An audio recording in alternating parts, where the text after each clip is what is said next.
ओम tutorial study मध्ये। तर आज आपण बघणार आहोत a and the, to, able to यांचा वापर कसा करावा हे आपण आजच्या व्हिडिओ मध्ये शिकणार आहोत। जोपर्यंत तुम्ही यांचा वापर करणं नाही शिकणार तोपर्यंत तुम्हाला इंग्लिश बोलताच येणार नाही। तर आजच्या व्हिडिओला सुरुवात करूया। तर फ्रेंड्स, आणि जर तुम्हाला व्हॉट्सअप ग्रुप मध्ये ऍड व्हायचं असेल तर डिस्क्रिप्शन मध्ये लिंक आहे आणि कसं ऍड व्हायचं आहे हे मी तुम्हाला व्हिडिओच्या मध्ये नाहीतर शेवटी सांगेन। तर आजच्या व्हिडिओला सुरुवात करूया। तर a and the, to, able to. तर सर्वात पहिले आपल्याला समजावा लागेल अ आणि एंड यांचा वापर कसा केला जातो।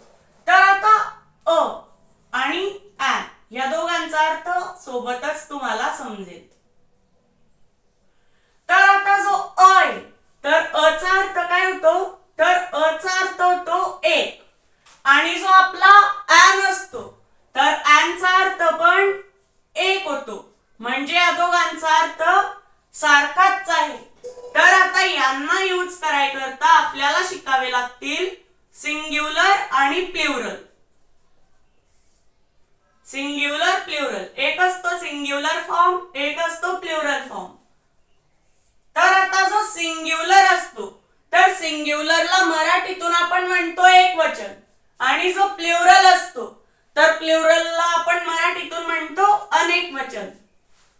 तर आता सिंग्युलर मध्ये जर आपण म्हणलं बॉय तर प्लुरल मध्ये काय येणार आहे, बॉय येईल, आणि आपल्याला प्लुरल मध्ये काय दाखवायचंय, एकापेक्षा जास्त, म्हणून आपण प्लुरल मध्ये यस चा वापर करतो, म्हणजेच बॉय बॉईज।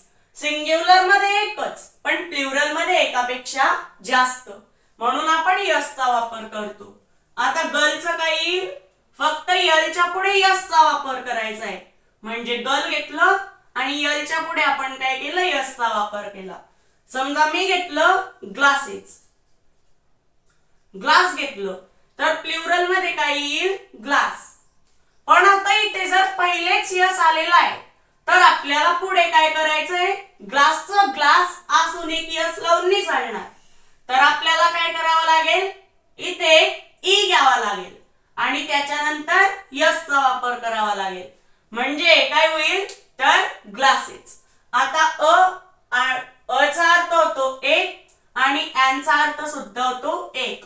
तर आता समजा आता एकला आपण इंग्लिश मधून म्हणतो वन, एकला आपण इंग्लिश मधून काय म्हणतो, वन, ज्याची स्पेलिंग आहे ओ एन ई, वन। तर आता पुढे बघा फ्रेंड्स, समजा मी म्हणलं मुलगा, तर आता मुलगा याला आपण इंग्लिश मधून काय म्हणतो, तर बॉय म्हणतो, म्हणून मी इथे घेतलं बॉय। पण आता जर हे सिंग्युलर असेल तर आपण इथे काय करू, मुलगा। तर आपल्याला आता काय दाखवायचंय, एक मुलगा, तर एक मुलगा। तर आता समजा एकाला वन नाही म्हणणार आपण, वन बॉय असं नाही चालणार, तर मग काय घ्यावं लागेल, तर आता हे सिंग्युलर आहे, जर कोणत्याही सेंटेन्स मध्ये एक येतो तर एकाला वन नाही म्हणावं लागत तर अ म्हणावं लागतं, म्हणजेच हे काय झालं, तर अ बॉय। तर आता एक मुलगी, याचं काय येईल, एकाला इंग्लिश मधून म्हणलं अ, मुलगीला इंग्लिश मधून म्हणलं गर्ल।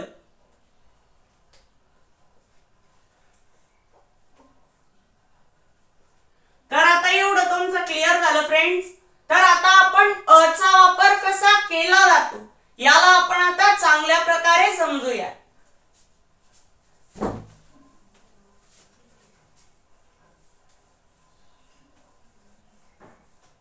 तर अ चा अर्थ काय होतो, एक।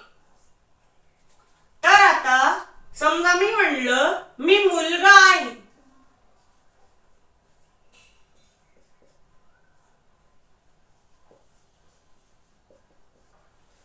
तर आता आपण मीला इंग्लिश मधून काय म्हणतो,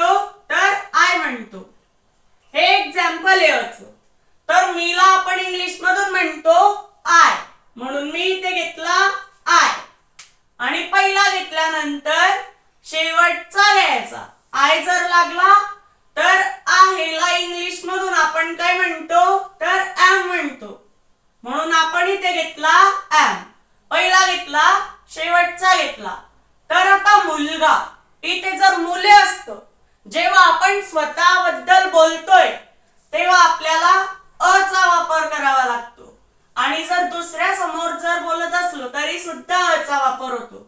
तर म्हणजेच आय एम एवढं झाल्यानंतर आपल्याला काय करायचंय, अ चा वापर करायचा आहे. कारण की सेंटेन्स काय आहे, सिंग्युलर आहे, म्हणून आपण इथे अ चा वापर केला. आय एम अ का वापरला, कारण की एक मुलगा असं दाखवण्यासाठी. जरीही तिथे एक लिहिलेलं नसलं तरी तिथे एक मुलगा आहे म्हणून आपण अ चा वापर केला. नंतर मुलगा, मुलाला इंग्लिश मधून म्हणता बॉय. म्हणजे हा सेंटेन्स काय तयार झाला, आय एम अ बॉय. तर हा जो अ आहे त्याचा वापर कुठे झाला, आय एम च्या नंतर. समजा मी म्हणलं तू मुलगा आहे,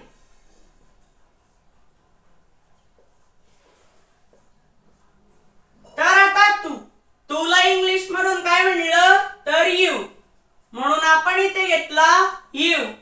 पहिला घेतल्यानंतर शेवटचा घ्यायचा. यू जर येतो तर आपण आहेला एम ने म्हणत तर आर म्हणतो. म्हणजेच काय झाला, यू आर. तर आता यू आर आलं, हे दोन झाले, पहिला आणि शेवटचा झाला. याच्यानंतर आपल्याला तो एक मुलगा आहे असं दाखवण्यासाठी अ चा वापर करावा लागतो. You are a. नंतर काय घ्यायचंय, पहिला झाला शेवटचा झाला. नंतर मुलगा, मुलाला इंग्लिश मधून आपण म्हणलं बॉय. तर आता एवढं सगळं क्लिअर झालं तुमचं. तर आता अ चा वापर कसा होतो हे आता सगळ्यांचं क्लिअर झालेलंच आहे. तर आता आपण एम कसा वापरावा हे समजणार आहोत आणि अ नीच तुम्हाला समजेल की एम कसा वापरावा.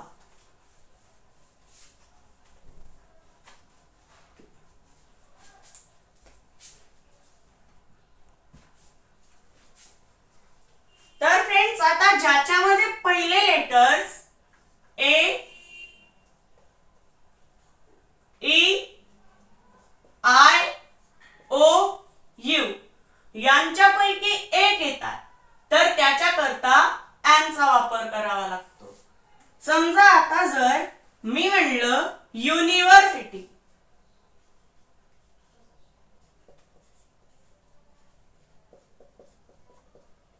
तर काय ते एन यूज होईल, एन युनिव्हर्सिटी असं होऊन जाईल नाही. तर आता इथे एन युनिव्हर्सिटी असं नाही येणार, तर अ युनिव्हर्सिटी असंच येईल. का, कारण की बघा हा जो यू आहे तो पहिलं लेटर तर आलेला आहे, पण हा यू कशाचं साऊंड करतोय हे सर्वात महत्वाचं आहे. जर यू अ चा साऊंड करत असेल, कधी कधी समजा हे नाव आहे अंकल,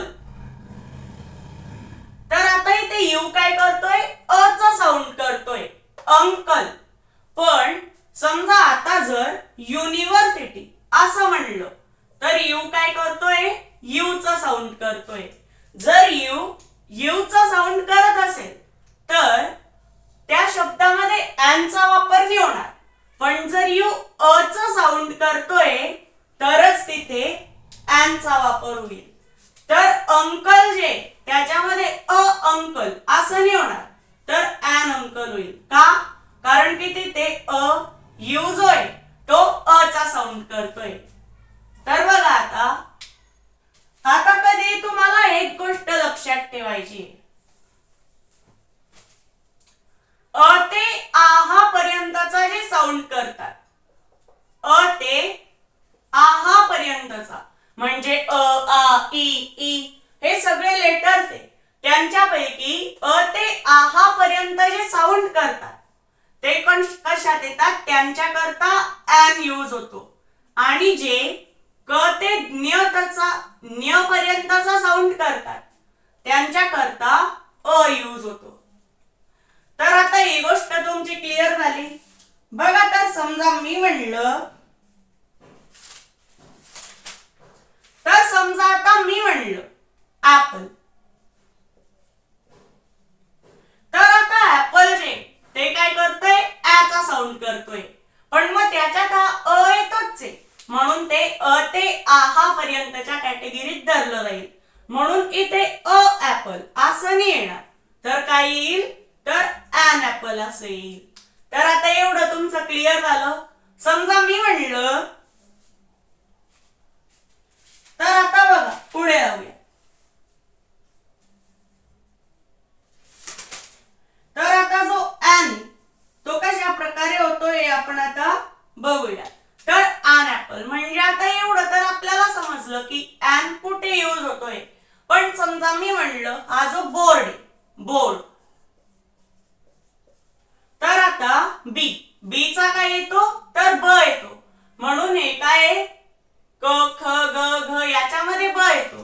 तर क ते ज्ञ पर्यंतच्या कॅटेगरीत जे राहतील ते बोर्ड करता यूज होतील. म्हणजेच इथे काय येईल, अ बोर्ड असं येईल. कारण की जो क ते ज्ञ पर्यंतचा साऊंड करतो तो त्याच्यात अ यूज होतो. ओके, तर आता एवढं तुम्हाला समजलेलं आहे. तर आता आपण पुढे जाऊया.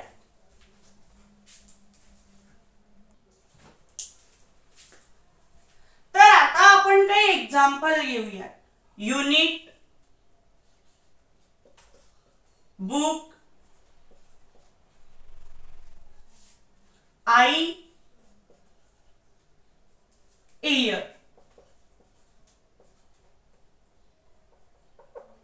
तर आता कोणामध्ये आय यूज होईल आणि कोणामध्ये ए यूज होईल हे बघूया.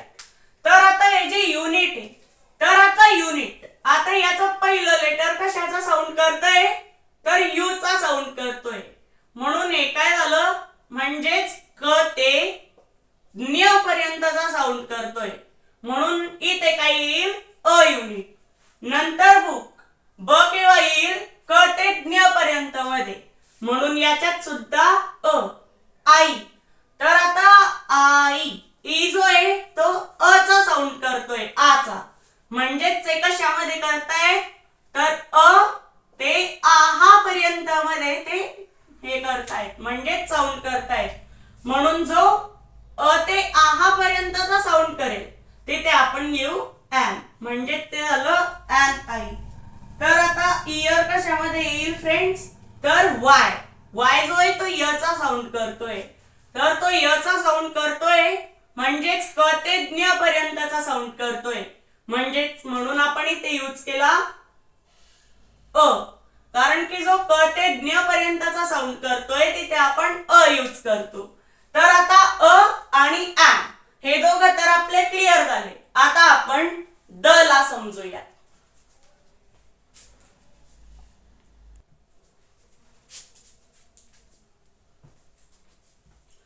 तर आता बघा मित्रांनो, आता आपण बघणार आहोत द चा वापर कसा करावा.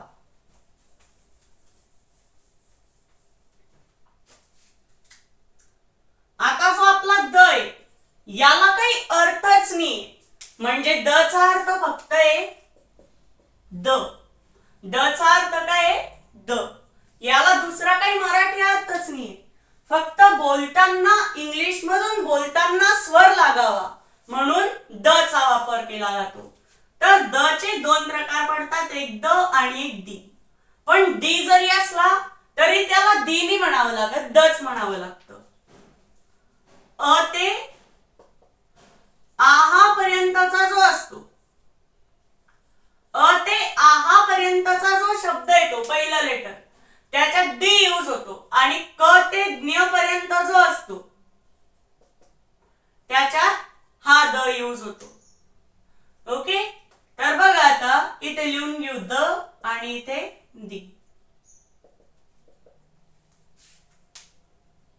तर आता समजा मी म्हणलं ऍपल,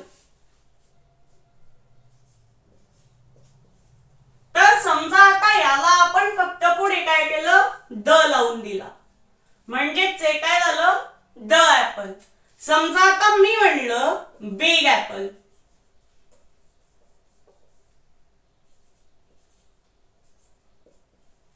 तर आता बिग ऍपल, तर आता बिग म्हणजे काय, मोठं.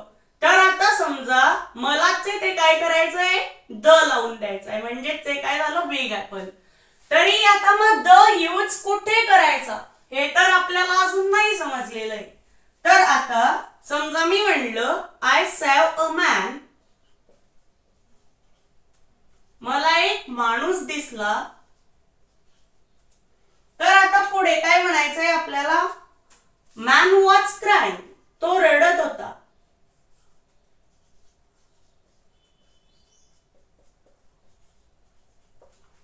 तर आता हा आपला पहिला सेंटेन्स झाला. मला एक माणूस दिसला, माणूस रडत होता. तर आता आपण हा पहिला सेंटेन्स बोलला. तर आता आपण जेव्हा हा दुसरा सेंटेन्स बोलू तेव्हा आपल्याला इथे काय यूज करायचं आहे? तर द यूज करायचं आहे. म्हणजे समजा आपण जर इंग्लिश मध्ये बोलतोय, मी काय बोलला? मला एक माणूस दिसला, I saw a man, the man was crying. म्हणजे जेव्हा मला पुढे बोलताना काय करावं लागतं? तर एक स्वर लावावा लागतो. तर तिथे काय करावं लागेल? द लावावा लागेल त्या स्वराकरता. तर मग आता मॅन म कोणात येतो? क ते ज्ञच्या कॅटेगरीमध्ये, म्हणून हा काय असेल? द असेल, दी नाही. तर आता ऍपल, ऍपल जे, तर आता ऍपल मध्ये काय झालेलं आहे? अ आलेला आहे, म्हणजेच अ ते ज्ञचा. तरी या द लावावा लागेल, म्हणजेच दी मधला द लावावा लागेल. पण याला दी ऍपल असं नाही म्हणावं लागणार, तर द ऍपल असंच म्हणावं लागेल. तर आता एक सेंटेन्स बोलल्यानंतर जेव्हा त्याच्याच बद्दलचा आपण सेंटेन्स बोलतोय तेव्हा द चा वापर करावा लागेल. The man was crying. समजा मी म्हटलं आय सॅव अ मॅन, तो माणूस रडत आहे. परत मी त्याच माणसाबद्दल बोलतोय, म्हणजे मागचा आठवून द्यायकरता द चा वापर झाला. The man was crying. तर आता द सुद्धा आपला क्लिअर झालेला आहे. तर आता आपण टू आणि एबल टू यांचा वापर कसा केला जातो हे आता बघूया.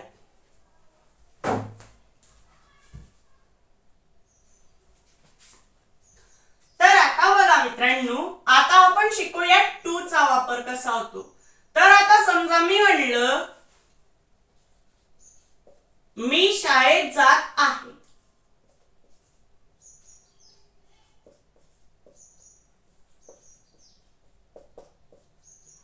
तर आता मीला आपण इंग्लिश मधून काय म्हणलं? तर आय, म्हणून मी इथे घेतला आय. पहिला घेतल्यानंतर शेवटचा घ्यायचा. आय जर लागला तर आहेला आपण इंग्लिश मधून म्हणतो ॲम. म्हणजेच हा झाला पहिला, हा घेतला शेवटचा, आय ॲम. तर आता इकडे काय करायचंय? पहिला घेतल्यानंतर शेवटचा घेतला, शेवटचा घेतल्यानंतर इकडे वापस यायचं. तर जात, जातला इंग्लिश मध्ये काय म्हणलं? गो. तर आता काम अपूर्ण आहे, जाणं पूर्ण झालेलं नाहीये, तो अजून जात आहे, म्हणून आपण इथे यूज केला ING, आय एम गोइंग. तर आता कुठे जात आहे? तो जात आहे. कुठे जातोय? तर शाळेत. म्हणजे तो आता घरी किंवा रस्त्यावर आहे, म्हणजेच त्याला कुठे एका जागेवरून दुसऱ्या जागेवर जायचंय. तर दुसऱ्या जागेवर जायचंय म्हणून इथे टू चा वापर झाला. नंतर शाळेत, शाळेला इंग्लिश मधून काय म्हणलं? स्कूल. तर म्हणजे जेव्हा एका जागेवरून दुसऱ्या जागेवर जायचं असेल किंवा काही पहिल्या गोष्टीवरून दुसरी गोष्ट सांगत असू तेव्हा टू चा वापर होईल. तर आता टू सुद्धा आपला क्लिअर झालेला आहे. तर आता आपण एबल टू कसा क्लिअर होतो हे आता आपण बघूया.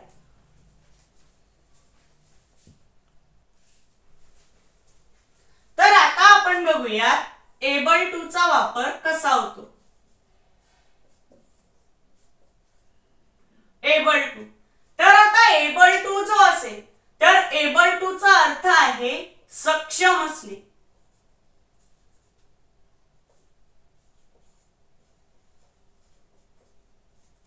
तर आता सक्षम असणे, तर आता एबल टू चा वापर कसा होईल हे आता आपण चांगलंच क्लिअर करूया. समजा मी म्हणलं मी पोहण्यास सक्षम आहे. मी पोहण्यास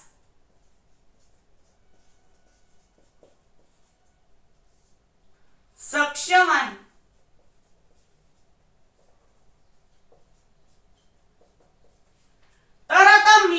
आपण इंग्लिश मधून काय म्हणलं तर आय, म्हणून मी म्हटलं आय. पहिला घेतल्यानंतर शेवटचा घ्यायचा.